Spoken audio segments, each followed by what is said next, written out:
Hello everyone, welcome to this week's video from the Purple Penny. My name's Mark. I own and run the Purple Penny along with my wife Catherine. Purple Penny is a small family owned coin and banknote dealership in the northern suburbs of Adelaide at a place called Mawson Lakes. We've been here for over 6 years, been doing these videos for the last 5.5 years or so. We do try to do them at about this time on Monday, which is 12 PM Adelaide time. Had a week off last week. But we're back this week. There's a little bit of news in the coin world this week. A bit of coin stuff in the mainstream media. Some new releases to talk about.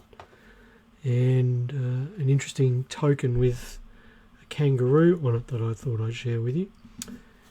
In the shop here, we have had steady business. Sales have been steady.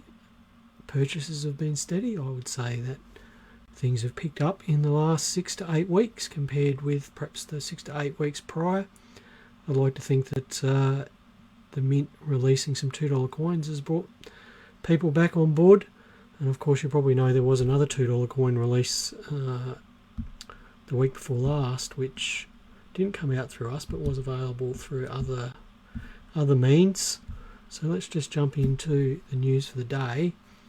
The Adelaide Coin Banknote Expo is back on this year.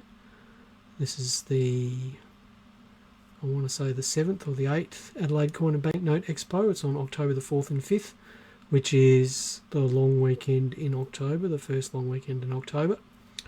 The first weekend in October. The Royal Australian Mint will not be attending this year. That's got nothing to do with the expo. As far as I'm aware, the Royal Australian Mint isn't attending any shows at all this year. Because of that and other issues, the entry fee has gone up to $5. Parking is $10 cash only. Parking is right out the front of the expo at the Torrens Parade Grounds. The Torrens Parade Grounds are, I guess, about 300 metres north of North Terrace, so just slightly out of the CBD of Adelaide. Easy walk from North Terrace. The trains finish at the Adelaide Railway Station, which was within about 500 or 600 metres. You can catch a tram to North Terrace, which, as I said, is about 300 or 400 metres away. If you are driving from further out and you don't want to pay for parking, then usually on Saturday and Sunday you can park just the other side of the Torrens River for free, and you can just cross at the Victoria Street Bridge or at the University Footbridge and make your way to the expo. Catherine and I will be there as usual, but we're not going to be in our usual spot this year. We'll be up on the back wall. We'll have a few less tables than usual. We're just scaling back our presence a little bit this year, but we will be there, and as always look forward to meeting and talking with our customers and other coin dealers and our friends from out there in the coin collecting world. I'll just say a few hellos. Hello Peter, hello Ted, hello Jonathan, hello another Peter, hello Damien, hello Ray, hello Nelson, and hello Daryl. Thank you for joining in today. Second item in the news, the Bank of England is commissioning a redesign of the UK banknotes. Now, of course, the Bank of England releases the English banknotes. There are different banknotes released for Northern Ireland and Scotland, released by different banks.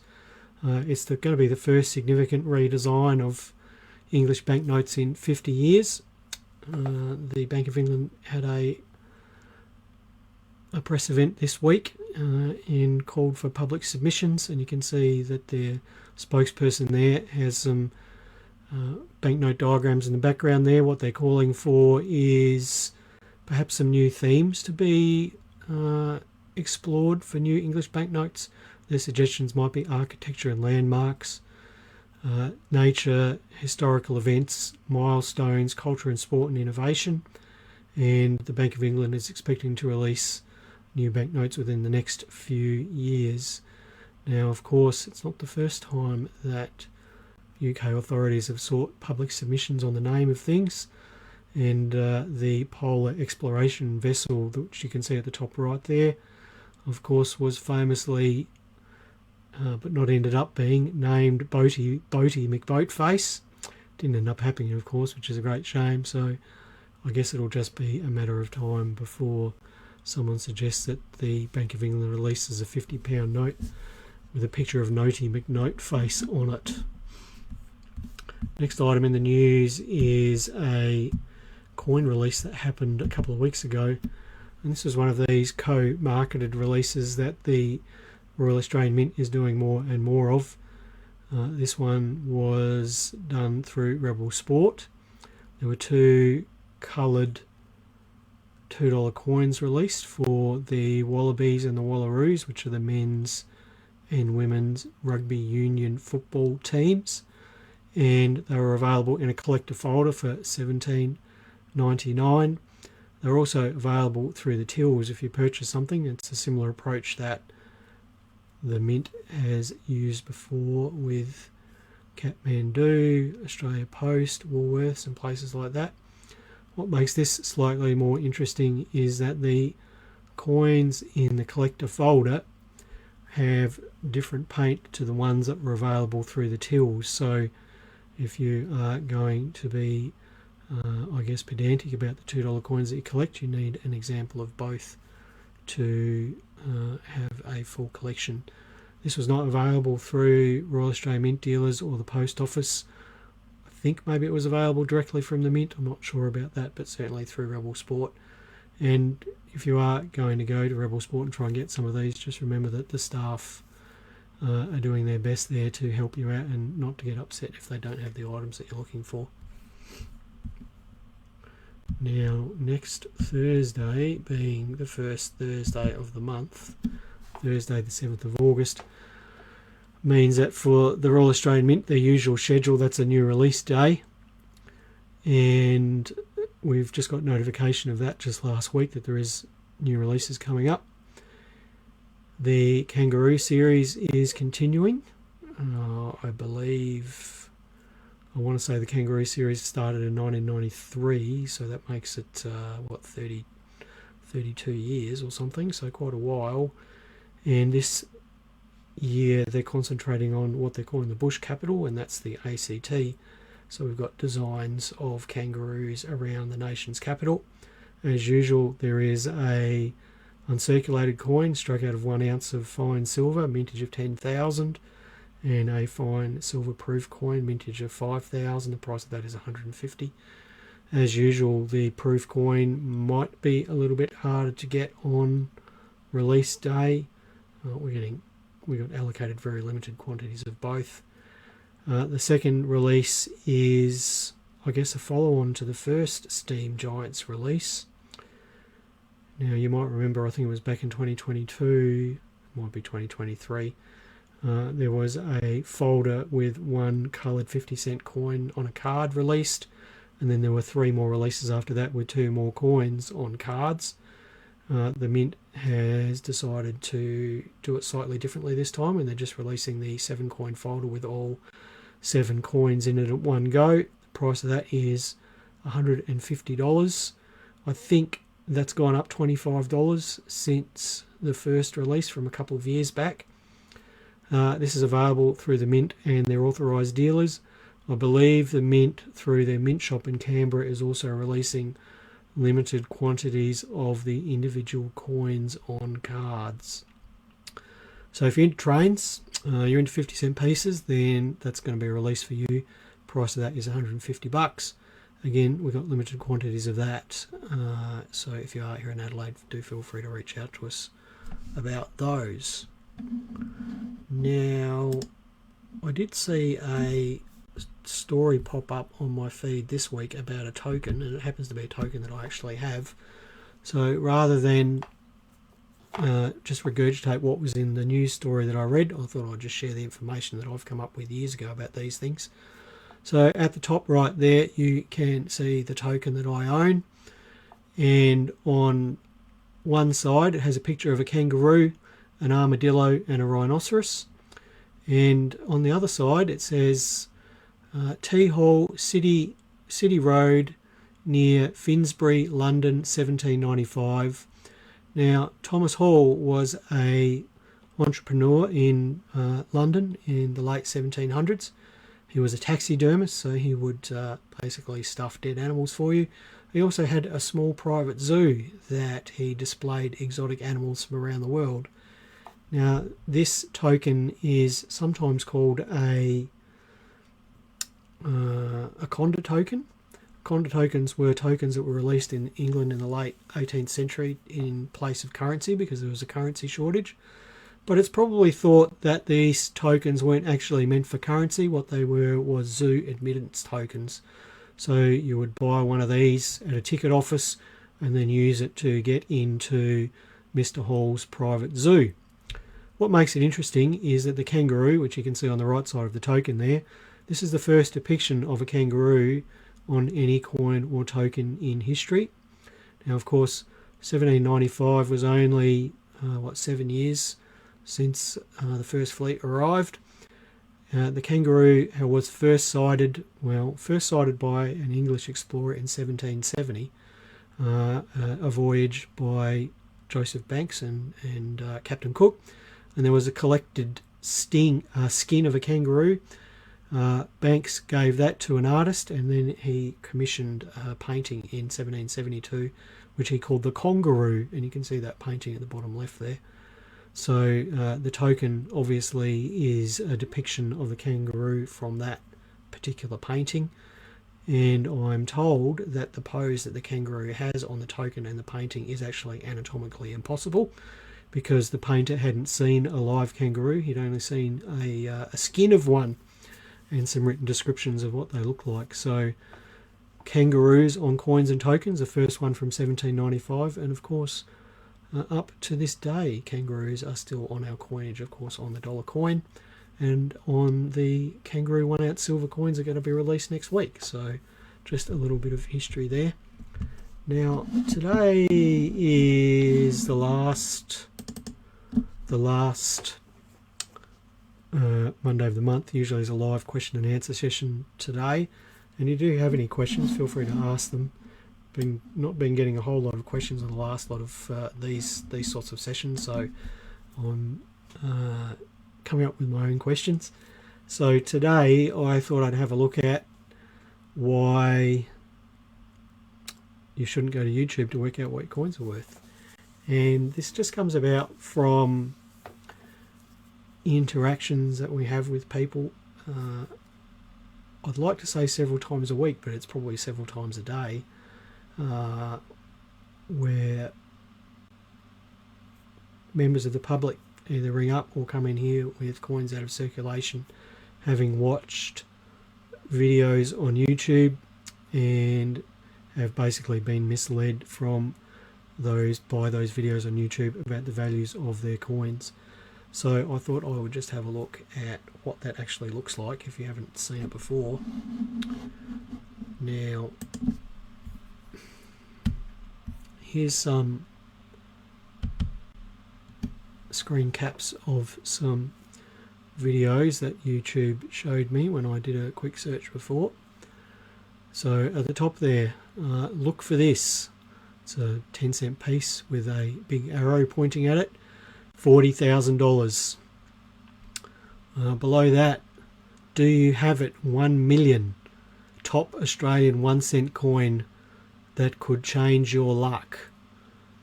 Rare Australian coin worth millions. Top 5 most valuable coins worth millions, with a picture of a 5-cent piece. Excuse me. Next one. $100,500. Do not sell, with a red arrow pointing at a 2-cent piece.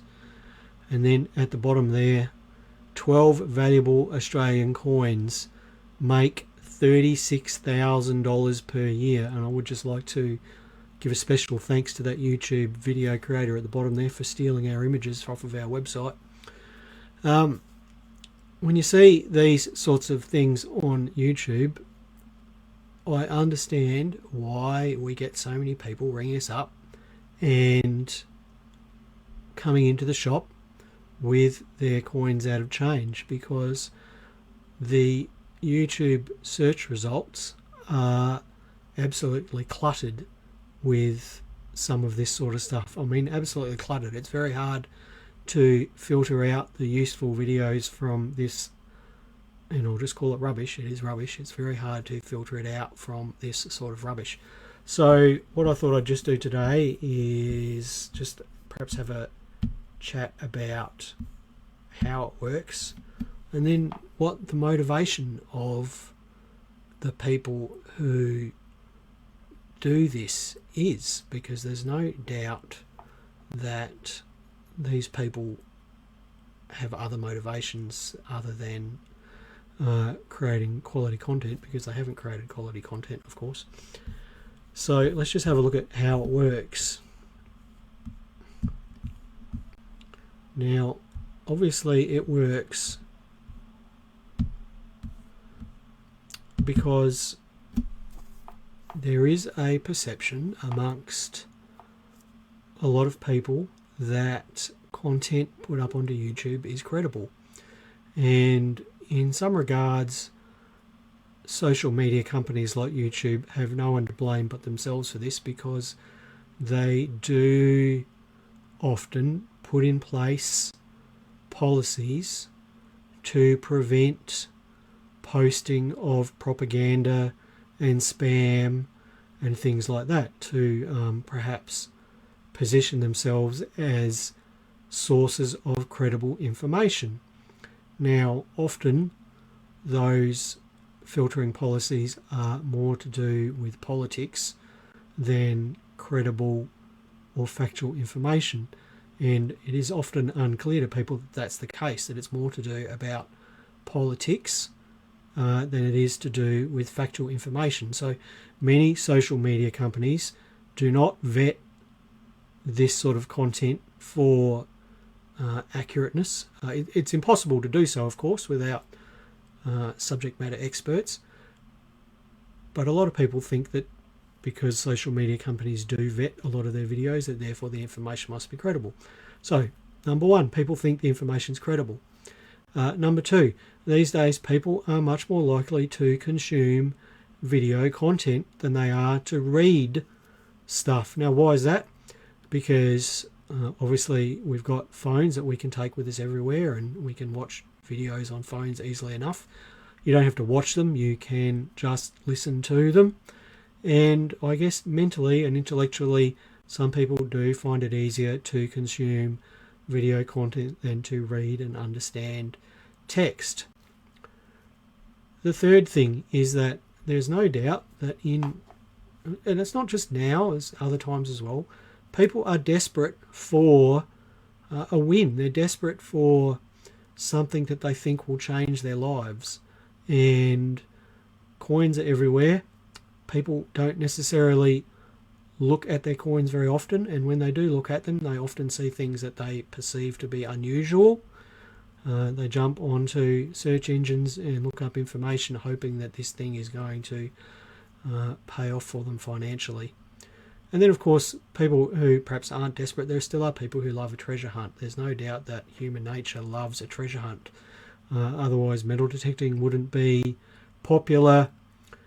Coin noodling wouldn't be popular.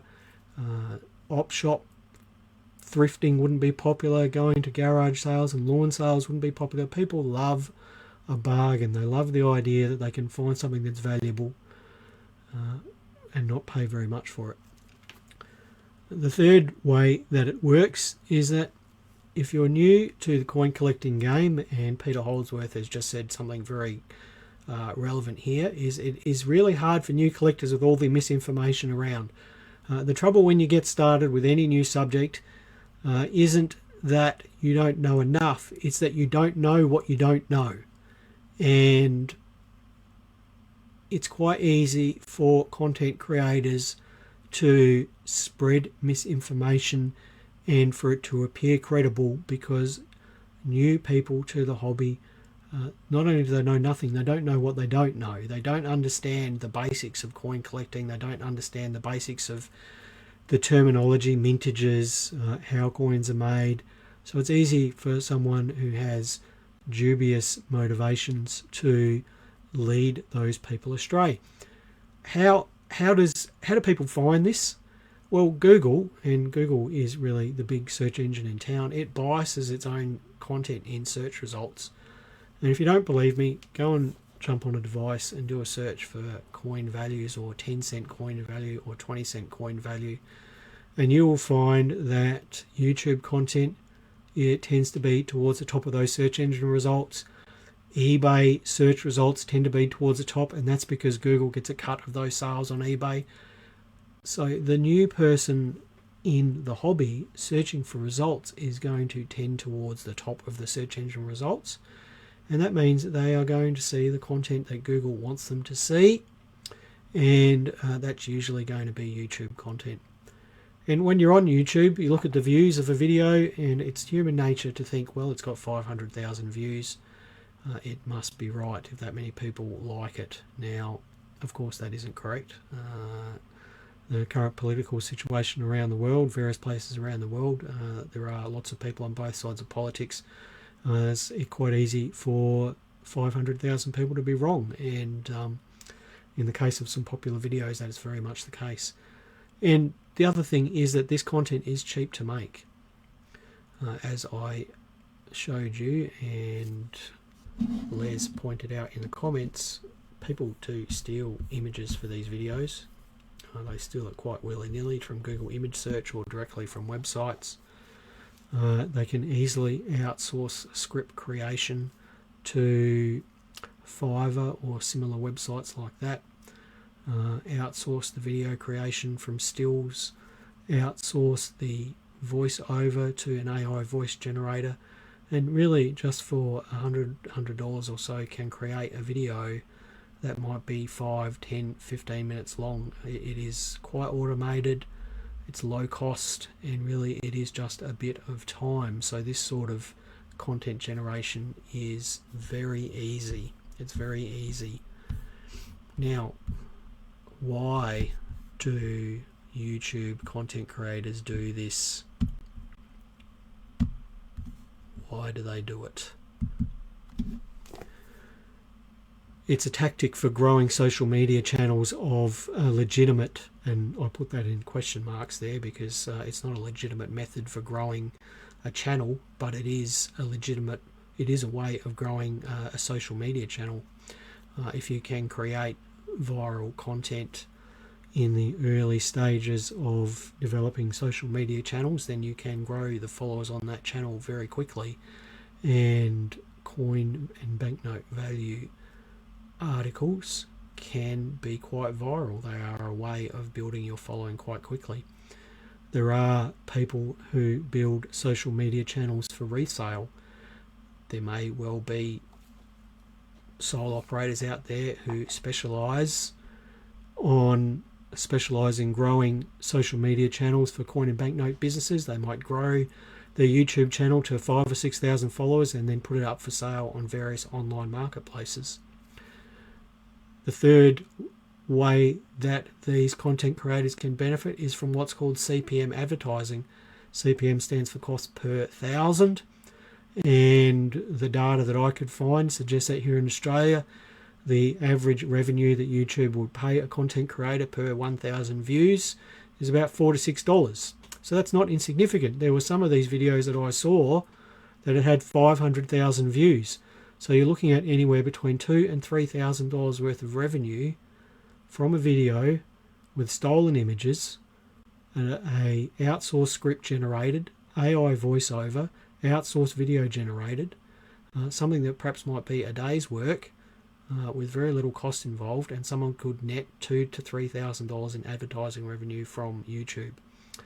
So that seems like a fairly obvious reason for doing it.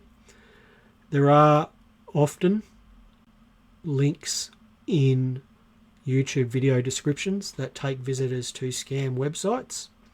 They might be phishing websites and things like that. And then the final reason that I've got listed at the bottom there is that sometimes these content creators are using the videos as a marketing channel to sell a product. And that product might be a price list, a secret guide, or some sort of premium membership where you can get access to a private channel and get secret information about upcoming deals or whatever that might be. Now, I don't have a problem with people selling price lists. I don't have a problem with people that supposedly have secret guides or people selling premium memberships, but I would just warn you that the price lists, if they're just a product of one person, can be subject to biases. And the supposed secret guides aren't secret at all. If you were to go and sign up to various coin noodling groups on Facebook, many of those groups have guides about varieties and areas to look for if you're noodling. And premium memberships, I don't have any problem with that either really, but often much of this premium information is available for free through other sources. And if you are considering buying one of these price lists or secret guides or premium membership, I would just ask you to think about the quality of a product that could be produced by someone who uses deceptive content creation just to capture your views in an attempt to sell a product. If someone was trying to tell me that a 5-cent piece was worth $1 million, but then wanted to sell me a price list, I would very seriously question the accuracy of their price list, because of course there are no 5-cent pieces worth $1 million, and the price claims that these videos often make are absolutely ludicrous. There are very few Australian coins worth $1 million, and certainly nothing you're going to find in change is worth $1 million. Right, that's it. That's YouTube videos. Why you shouldn't try and work out what your coins are worth on YouTube, because you are going to waste your time and be misled. Catherine, I could hear her out on the phone before. She said, "OMG, I just missed half this video on the phone answering these questions." So there you go. That's live there. We don't make this up about answering these questions multiple times a day. Let's just have a look back through the comments here. Yeah, if there's anyone that I've missed. Hello, Claire. Yep, give Rebel a go. Ted says this looks like Currency Comedy YouTube channel. Les, is that an image from your shop there on the bottom? Yep, that sure is, Les. Peter says he'd use a stronger word than rubbish about this YouTube coin content. Hello, Alan. Hello, Peter. Ted says the description of not knowing what you don't know sounds like 50% of the US population. Jason says it's going to be interesting to see what effects AI have on coin collecting. Right, and Trentino says, I always check their email and never just add new channels. It took months just to add you, so lucky I did. I only have 250,000 views, so nothing compared to the people I have modded for. Sorry, rant. And Ted says, thanks. Peter says, Google AI. Actually, Peter, I might do that.